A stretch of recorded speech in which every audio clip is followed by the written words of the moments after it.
شهر رمضان الذي أنزل فيه القرآن هدى للناس وبينات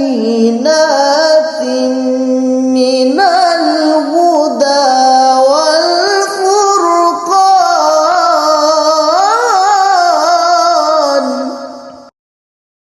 بسم اللہ الرحمن الرحیم. سیدنا کریم صلی اللہ علیہ وآلہ وسلم. اللہم علمنا بما ینفعنا وانفعنا بما علمتنا وزدنا علما برحمتک یا ارحم الراحمین.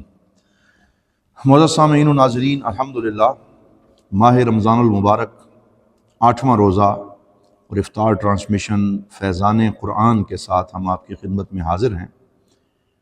ایمان اور عصر حاضر کے عنوان سے کچھ دور حاضر کے اہم سوالات پہ ہم ان دنوں گفتگو کر رہے ہیں، اور آج کی ہماری گفتگو اخلاقیات کے شعبے سے تعلق رکھتی ہے. اخلاق بندہ مومن کی پہچان ہے. اخلاق ہمارے پاک نبی حضرت محمد الرسول اللہ صلی اللہ علیہ وآلہ وسلم کا امتیازی وصف ہے. انما بعثت لاتمم مکارم الاخلاق. ہمارے نبی صلی اللہ علیہ وسلم کو اخلاقیات کے اوپر مکمل کمانڈ عطا کی گئی. انک لعلی خلق عظیم. تو امت مسلمہ کے اندر بھی ہر مومن میں اخلاق کا وصف بدرجہ اتم موجود ہونا چاہیے، کیونکہ وہ شخص جو عابد و زاہد تو ہو، عبادت گزار ہو، نوافل کی کثرت کرنے والا ہو، لیکن اس کے اخلاق اچھے نہ ہوں تو اسے نبی اسلام صلی اللہ علیہ وآلہ وسلم نے اپنے غلاموں کی صف میں پسند نہیں فرمایا. لیکن اخلاقیات کی بھی بہت سی برانچز ہیں، بہت سے شعبے ہیں. یہ شعبہ بڑا وسیع ہے، اس لیے ہمیں کس قسم کے اخلاق پر بچوں کی پرورش کرنی چاہیے، یہ وہ سوال ہے جس کو آج ہم ایڈریس کریں گے کہ what kind of ethics we need in these days. ہم کس قسم کے اخلاقیات کی ہماری قوم اور ہمارے معاشرے کو ضرورت ہے. یاد رکھیں کہ ہمیشہ اہداف کو دیکھ کر اخلاقی نظام کا تعین کیا جانا چاہیے. یعنی ہمارے گولز کیا ہیں، ہمارے مقاصد کیا ہیں، اور پھر ان مقاصد تک پہنچنے کے لیے کن اخلاقیات کی ضرورت ہے. یہ وہ طریقہ ہے جس سے قومیں وجود میں آتی ہیں اور قومیں مضبوط ہوتی ہیں. اخلاقی سٹرکچر ایک تکون کی مانند ہے، اور تکون کو حرم مقلوب بھی عربی زبان میں کہتے ہیں. تو تکون کے جو اوپر والا حصہ ہے وہ اہداف ہیں، وہ مقاصد ہیں، 3-4 بڑے مقاصد جس کو کوئی قوم پانا چاہتی. اور اس تکون کا نیچے والا جو سٹرکچر ہے وہ 10-15-20 وہ اخلاق ہیں کہ جن اخلاق کو اختیار کر کے ہم اس حرم اور اس تکون کی بلندی تک پہنچ سکتے ہیں اور ان اہداف کو حاصل کر سکتے ہیں. لیکن افسوس ہے کہ ہمارے ملک پاکستان اور بر صغیر پاک و ہند میں بالعموم اخلاقی نظام غیر مرتب ہے، اور وہ اہداف سے کنیکٹ نہیں ہے، اہداف سے جڑا ہوا نہیں ہے. یعنی ہمارے ہاں اخلاقیات کو اپنانے میں مقاصد پر نظر نہیں رکھی جاتی، جس کی وجہ سے ہمیں مطلوبہ اہداف اور مقاصد حاصل نہیں ہو سکتے. مریض کو اس کا مرض دیکھ کر دوا دی جاتی ہے، اس کا علاج کیا جاتا ہے. قوم کے مرض کو دیکھ کر اس کے اخلاقی نظام کو متعین کرنا چاہیے. نئی سوچ اور ایک نیا آئیڈیا جو آج ہم پیش کر رہے ہیں وہ یہ ہے کہ اہداف کا تعین کرنے کے لیے پہلے ہمیں یہ سوال کرنے چاہیے کہ کیا ہمارے وہاں موجود اخلاقی نظام سے نئے افکار اور کریٹیوٹی پیدا ہو رہی ہے؟ کیا ہمارے اس اخلاقی نظام کے نتیجے میں ہم کچھ نیا پیش کر پا رہے ہیں، کوئی نئی ایجاد، کوئی نئی اختراع؟ کیا ہم پیداواری صلاحیت میں آگے بڑھ رہے ہیں؟ کیا ہم دوسرے لوگوں کے ساتھ مل جل کے زندگی گزارنے کے قابل ہوئے ہیں، یا ہم علیحدگی پسند سوچ کے مالک ہیں؟ اس کو تعایش کہا جاتا ہے، تعایش بین المسلمین، یعنی مسلمانوں کے ساتھ مل جل کے رہنا اور تمام لوگوں کے ساتھ ایک اچھی صحت افزا ماحول میں رہنا. یہ بھی اخلاق کا تقاضا ہوا کرتا ہے. کتنے دشمنوں کو آج تک ہم نے دوست بنایا، یہ بھی ہمارے اخلاقی نظام سے اس کا پتہ لگنا چاہیے. کیا ہم نے دوستوں کو دشمن کر دیا یا ہم دشمنوں کو دوست بنانے میں کامیاب ہوئے؟ کتنے ناراض لوگوں کو ہم راضی کر سکے؟ یہ چند وہ سوال ہیں، اگر ہم ان کا جواب دے پائیں تو پھر ہم دیکھیں گے کہ ہمارا اخلاقی سسٹم صحیح ورک کر رہا ہے یا نہیں کر رہا۔ تو جب ہم ان سوالات پہ غور کرتے ہیں تو ہم دیکھتے ہیں کہ ہمارا جو نوجوان ہے اس میں ایجاد، اختراع، نئی سوچ اور نئے آئیڈیاز کو لے کے آنے اور پیداواری صلاحیت کو بہتر بنانے اور تعایش یعنی مل جل کے رہنے کی فضا قائم کرنے کے حوالے سے صورتحال بہت ناگفتبے ہے، بہت کمزور ہے۔ تو پتہ چلا کہ ہمارے ہاں وہ مطلوبہ اخلاقی نظام موجود نہیں کہ جو ہمیں یہ اہداف اور یہ مقاصد عطا کر سکے۔ قوم میں ایسے اخلاقی نظام کو متعارف کروانے کی ضرورت ہے جس سے نوجوانوں میں یہ صلاحیت پیدا ہو جائے کہ ان کی پیداوار بہتر ہو، یعنی ان کے ہاں کریٹیوٹی ہو، نئے افکار وہ لے کے آئیں، وہ معاشرے میں صلح جوئی کی طبیعت رکھنے والے ہوں، وہ معاشرے کو کاٹنے کے بجائے اسے جوڑنے کا کام کریں۔ تو ہمیں ایسے اخلاقی ڈھانچے کی ضرورت ہے۔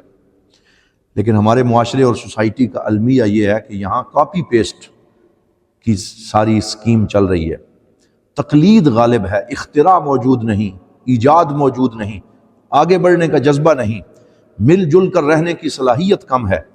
ہم ادب تو سکھا رہے ہیں، نظم و ضبط بھی کسی حد تک بتاتے ہیں، بڑے کا احترام بھی بتاتے ہیں، صدق اور امانت بھی کچھ ہمارے ہاں اس کا درس دیا جاتا ہے، لیکن ان کو عربی زبان میں اخلاق البقاء کہا جاتا ہے، یعنی یہ ایسے اخلاق ہیں جو معاشرے کی پہلی قدروں کو باقی تو رکھ سکتے ہیں، اس کو سٹیبلٹی تو دے سکتے ہیں، لیکن یہ اخلاق الانطلاق نہیں۔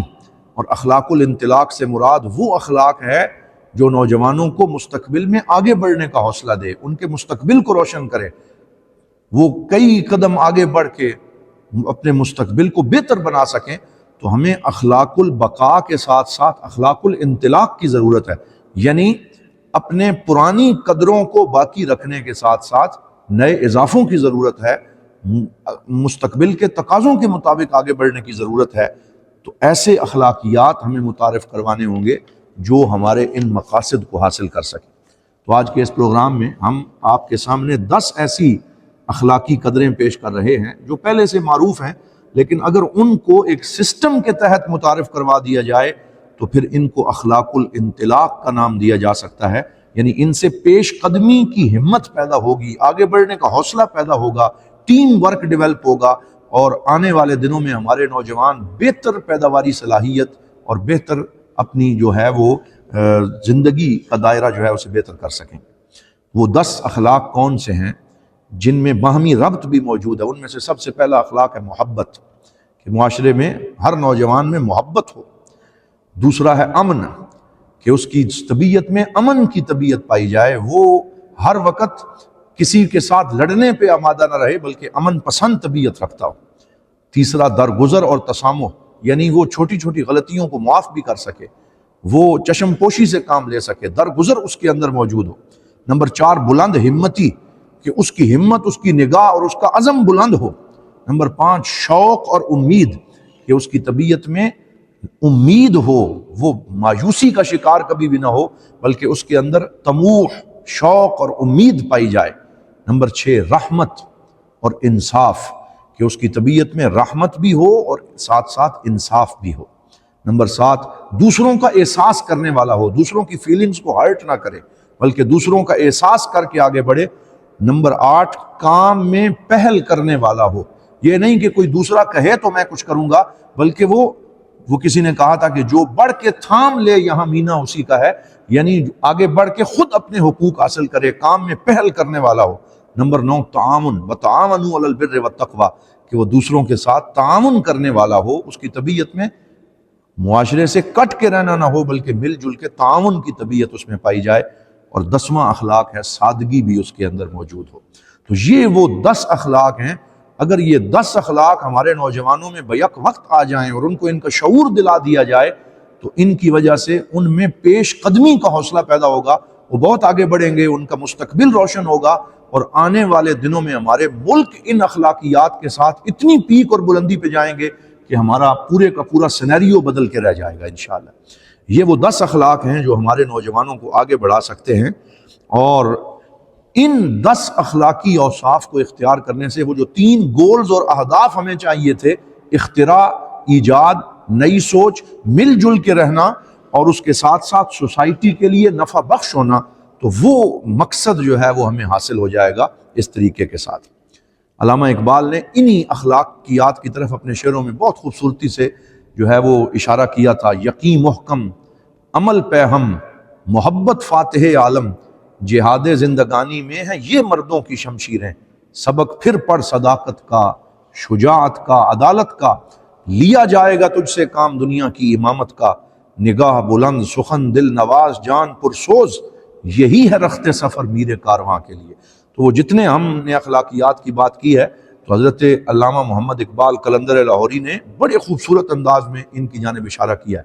میرے عزیز دوستو، میرے بھائیوں، اگر یہ اخلاق ہم اختیار کر لیتے ہیں اور شعوری طور پہ ان کی طرف آ جاتے ہیں تو ہمارے اندر سے احمد زویل جیسے سائنسدان پیدا ہو سکتے ہیں، ڈاکٹر عبدالقدیر خان جاس صاحب جیسی شخصیات پیدا ہو سکتی ہیں، ڈاکٹر عبدالسلام اور دیگر بڑے بڑے سائنسدان، بڑے بڑے مفکر، لیڈرز، سوسائٹی کے اندر بہترین کردار ادا کرنے والے لوگ سامنے آ سکتے ہیں، باہمت افراد ہمارے معاشرے میں بڑھ سکتے ہیں، لیکن اس کے لیے ہمیں اخلاقی نظام کے اندر یہ پورا سٹرکچر متعارف کروانا ہوگا۔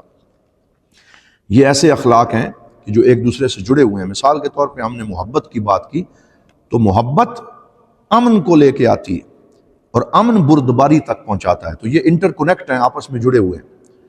اسی طرح کسی انسان کے اندر ہمت ہو تو ہمت اسے کوشش اور پہل کرنے کا حوصلہ دیتی ہے کہ وہ آگے بڑھے اور کام میں پہل کرے، اور جو آدمی کام میں پہل کرنے کا شوقین ہوتا ہے وہ دوسروں کے ساتھ تعاون کرتا ہے، تو یہ آپس میں سارے اخلاق جڑے ہوئے ہیں۔ اور یہ 10 کے 10 اوصاف جو ہم نے بیان کیے، ان کے اندر یہ وصف ہے کہ آپ زنجیر کا ایک کڑا پکڑیں گے تو پورے کے پورے اخلاقی نظام کا یہ سلسلہ آپ کے پاس آ جائے گا اور آپ کسی ایک سے بھی محروم نہیں رہیں گے، اور ان کی وجہ سے معاشرے سے شدت پسندی کا خاتمہ ہوگا، الحاد کم ہوگا، ایمان زیادہ ہوگا، کیونکہ اس کے اندر امید ہے، اس کے اندر ہوپ ہے، اس کے اندر جذبہ جو ہے وہ موجود ہے، اور معاشرے سے ناپسندیدگی، کراہیت اور نفرت جو ہے وہ ختم ہوتی چلی جائے گی۔ اب آخر میں آپ کو یہ بھی بتاؤں گا آج کے اس پروگرام میں کہ یہ جتنے 10 اخلاقیات کی ہم نے بات کی ہے اور ایتھکس کی بات کی ہے، یہ ہم نے غرب سے نہیں لیے یا یورپی معاشرے سے نہیں لیے،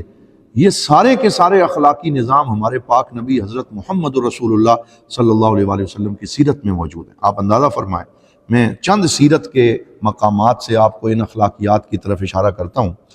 آپ دیکھیں کہ 3 ہجری میں حضور صلی اللہ علیہ وسلم نے جہری دعوت جو ہے وہ دین کی دی، اور یہ سن 3 ہجری میں بڑا مشکل کام تھا مکہ کے معاشرے میں کھڑے ہو کے کہنا کہ ایک اللہ کو مانو، جو کہ 360 سے زیادہ بتوں کو پوجتے تھے، تو یہ کوئی آسان کام نہیں تھا۔ لیکن اس سے کون سا اخلاق سامنے آیا؟ مبادرہ اور بلند ہمتی ہونا، یعنی حضور اتنے بلند ہمت تھے کہ جب اللہ نے فرمایا تو ڈرے نہیں، جھکے نہیں، تھکے نہیں، بلکہ فوراً فرعون کی چوٹی پہ کھڑے ہو کے لوگوں کو دین کی جہری اور اعلانیہ دعوت دینی شروع کر دی۔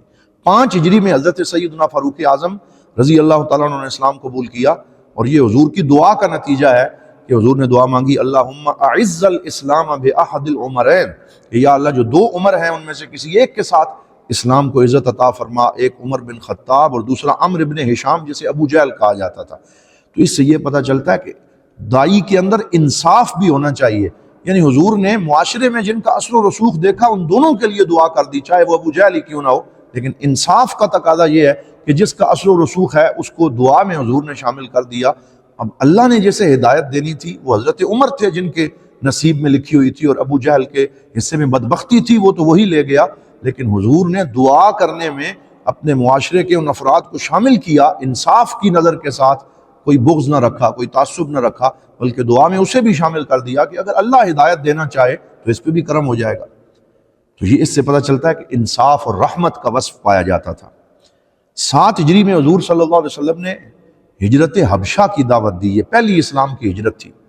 اذهبوا الى الحبشہ فإن بها ملک لا یظلم عنده احد، جاؤ حبشہ، وہاں ایک ایسا بادشاہ ہے، میں نے سنا ہے کہ اس کی دربار میں کسی پہ ظلم نہیں کیا جاتا۔ تو اب یہاں ہم یہ دیکھتے ہیں کہ نئی سوچ، نئی فکر، یعنی آج سے پہلے کسی کو حبشہ کی طرف ہجرت کا خیال تک نہ تھا، تو یہ ایک نیا آئیڈیا حضور لے کے آئے کہ اپنے ان مسلمان غلاموں کو اس تنگ گلی سے نکال کے دعوت کے کھلے میدان میں لانے کے لیے حضور صلی اللہ علیہ وسلم نے ایک نئی سوچ پیش کی، ایک نیا قدم اٹھایا۔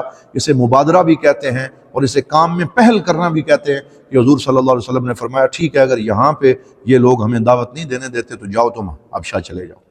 9 ہجری میں حضور صلی اللہ علیہ وسلم نے 100 کلومیٹر پیدل سفر اسلام کی دعوت کے لیے کیا، مکہ سے طائف 100 کلومیٹر کا سفر یہ حضور صلی اللہ علیہ وسلم نے گرمی کے موسم میں پیدل فرمایا اور دعوت اسلام دی۔ یہ اخلاق الانطلاق ہے کہ ایک معاشرے سے دین کی دعوت کو دوسرے معاشرے تک پہنچانا، امید اور اپنی کوشش پر استقامت اختیار کرنا۔ تو اس میں ہمیں امید بھی نظر آتی ہے، کام میں پہل کرنے کا جذبہ بھی نظر آتا ہے، استقامت بھی نظر آتی ہے، عزم بھی نظر آتا ہے کہ آپ کے پاؤں لو لوہان ہو گئے لیکن آپ نے اس دعوت کو چھوڑا نہیں۔ پھر جب آپ نے مدینہ کی طرف ہجرت فرمائی تو ہجرت کی پوری حکمت عملی کریٹیوٹی پہ دلالت کرتی ہے، یہ تخلیقی صلاحیت ہے کہ آپ نے ایک تو وہ روٹ نہیں لیا جو معروف روٹ تھا، بلکہ ایک نیا روٹ ہجرت کے لیے اختیار کیا جس کا کسی کو وہم و گمان تک نہ تھا۔ پھر ساتھ حضرت ابو بکر صدیق کو لینا، عبداللہ بن اریکت اور دیگر لوگوں کو لینا، گائیڈ کو ساتھ رکھنا۔ پھر مدینے میں جو استقبال ہوتا ہے وہ طلع البدر علینا من ثنیات الوداع اشعار کے ساتھ، تو اس میں وہ جو ہم نے اخلاق بیان کیا، سادگی اور محبت وہ پائی جاتی ہے۔ تو یہ جو ہمارے ہاں لوگ فتویٰ لگاتے ہیں یہ جی میوزک یہ کیا کر دیا، یہ جی دف بجانا حرام ہے، شعر و سخن کو حرام سمجھتے ہیں، تو اس میں وہ بھی بتا دیا کہ نہیں، یہ فنون لطیفہ ہیں، اور فنون لطیفہ اگر کسی بھی غیر شرعی امر سے خالی ہوں گے تو ان میں کوئی حرج نہیں ہے، بلکہ ان کو آپ جو ہے وہ اسلام کی دعوت کے لیے استعمال کر سکتے ہیں۔ تو دف بجائے گئے اور اس میں نعت بھی پڑھی گئی اور حضور صلی اللہ علیہ وسلم کو ویلکم بھی کیا گیا، تو ہمیں وہاں پر سادگی اور محبت کا یہ منظر نظر آتا ہے، اور اس میں فنون لطیفہ جو ہے ان کا بھی ایک فائن آرٹ جو ہے وہ بھی نظر آتا ہے۔ لیکن یہ نعوذ باللہ آج والا فائن آرٹ نہیں ہے جو ہماری یونیورسٹیوں میں فائن آرٹ کے نام پہ مرد و زن کا اختلاط ہوتا ہے، اور وہاں پہ ناچ گانا ہوتا ہے، اور وہاں پہ ولگیرٹی ہوتی ہے، وہاں پہ غلط اشعار پڑھے جاتے ہیں۔ اس قسم کے کسی فائن آرٹ کی اسلام نے اجازت نہیں دی، اس کی اپنی حدود و قیود ہیں، ظاہری بات ہے کہ ان کو ملحوظ خاطر رکھنا ہوگا۔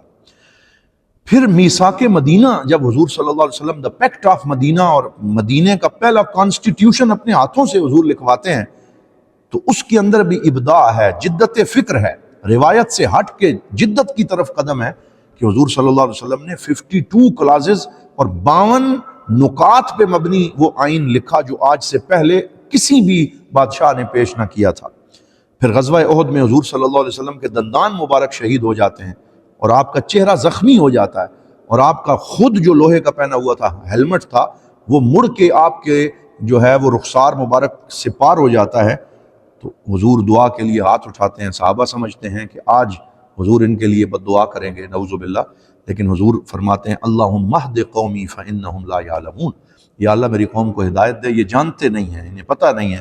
تو اس وقت بھی رحمت، بردباری اور امن و سلامتی کا مظاہرہ کرنا، یہ انہی 10 اخلاقیات میں سے 3 اخلاق کی طرف اشارہ ہے۔ پھر غزوہ خندق میں حضور صلی اللہ علیہ وسلم خندق کھودنے کی اجازت دیتے ہیں، اور 10 صحابہ کو 40 فٹ جگہ دی جاتی ہے کہ اسے کھودو۔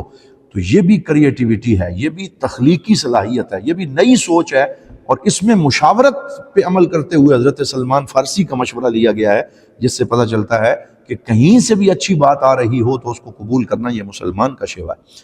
پھر فتح مکہ کے وقت حضور فرماتے ہیں اذهبوا فانتم الطلقاء، کہ جاؤ تم آزاد ہو۔ تو یہاں سلامتی، امن، رحمت اور بردباری کے اخلاق ہمیں نظر آتے ہیں۔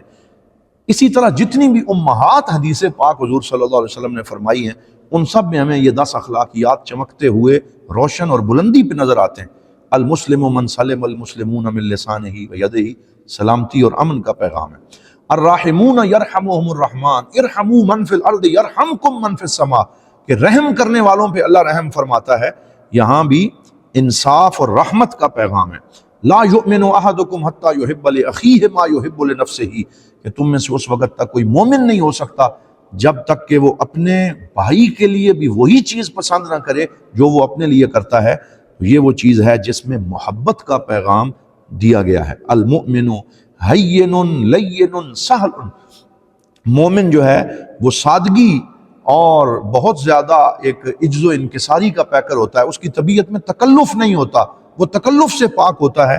اب اس کے اندر سادگی اور درگزر کا پیغام ہے۔ تو حضرات محترم، آج ہم نے آپ کے سامنے 10 اخلاقیات کو ڈسکس کیا ہے۔ وہ کون سے اخلاق ہیں؟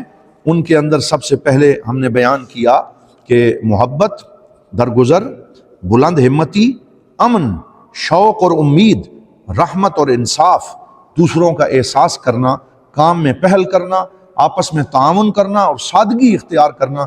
یہ 10 اخلاق اگر ہم اپنائیں تو اس سے ہمیں وہ 3 مرکزی ہدف ہماری قوم کو مل سکتے ہیں کہ جس میں کریٹیویٹی ہے، جس میں نئی سوچ اور جدت فکر ہے، جس میں آپس میں امن اور سلامتی کے ساتھ رہنے کا پیغام ہے، اور جس میں قوم کی پیداواری صلاحیت بہتر ہو کر وہ دوسری قوموں میں ممتاز مقام حاصل کر سکتی ہے۔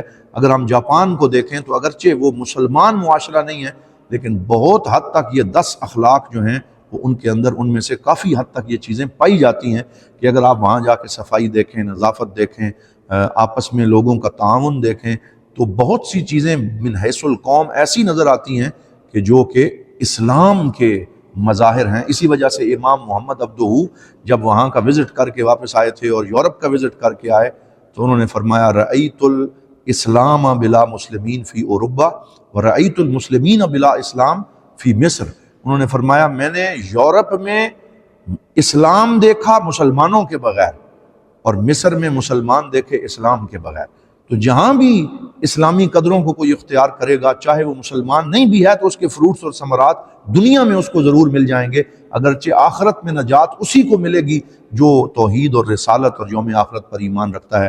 میں دعا کرتا ہوں کہ اللہ رب العزت ہمیں عمل کی توفیق عطا فرمائے، اور یہ جو اخلاقی نظام ہم نے بیان کیا ہے ہمیں بھی اس کو اپنانے کا جذبہ عطا فرمائے۔ والسلام علیکم ورحمۃ اللہ وبرکاتہ۔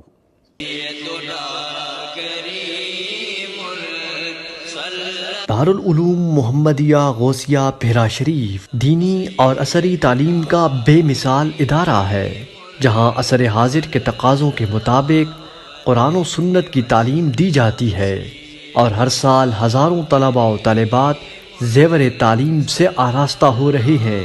رمضان المبارک کے بابرکت لمحات میں زکوٰۃ و صدقات اور مالی تعاون اس عظیم ادارے تک پہنچا کر اس مشن میں اپنا حصہ ڈالیں۔ درجہ ذیل اکاؤنٹس پر اپنا تعاون ارسال فرمائیں۔